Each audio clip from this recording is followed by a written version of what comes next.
Hi, I'm John DeVore. Welcome to the DeVore Fidelity YouTube channel.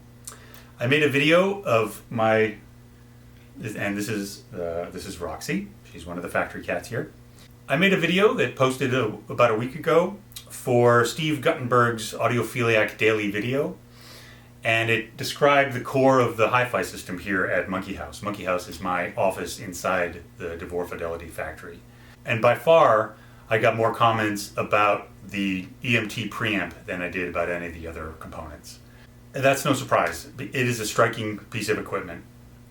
It's the JPA66 Mark II, and I do want to acknowledge the first thing right away is that it is a very expensive piece of equipment. It's not something that I ever thought that I would be able to afford.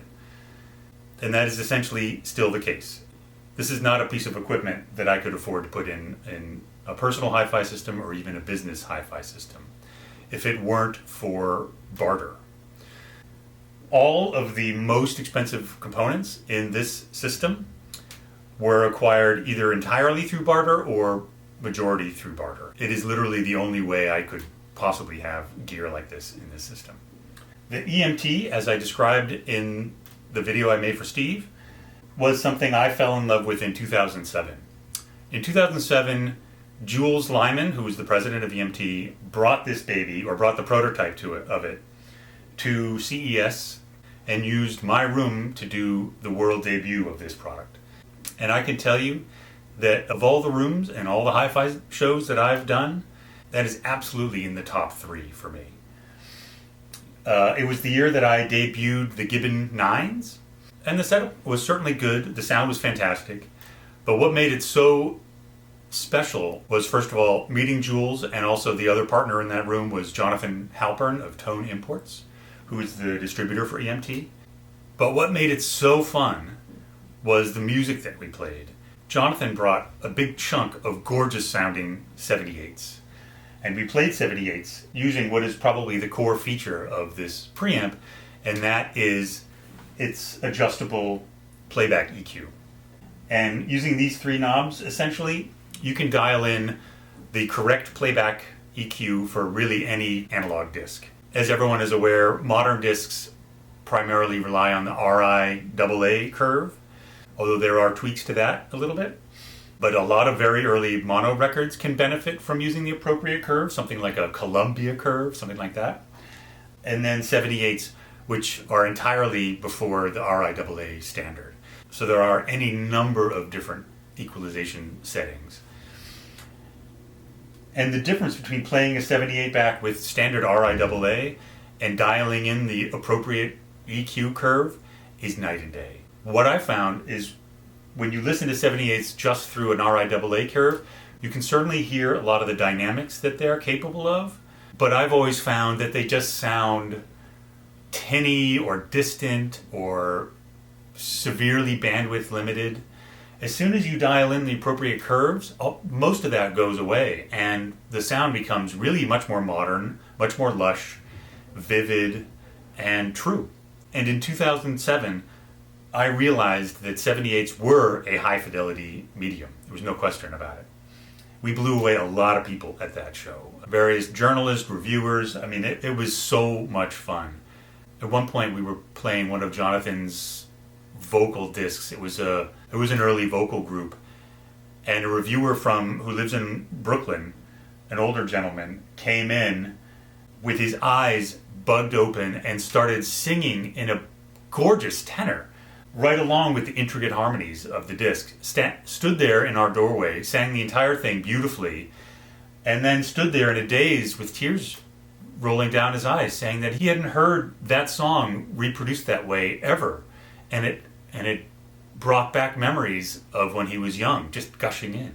We had that happen a couple of times with different people. It was really an incredible experience.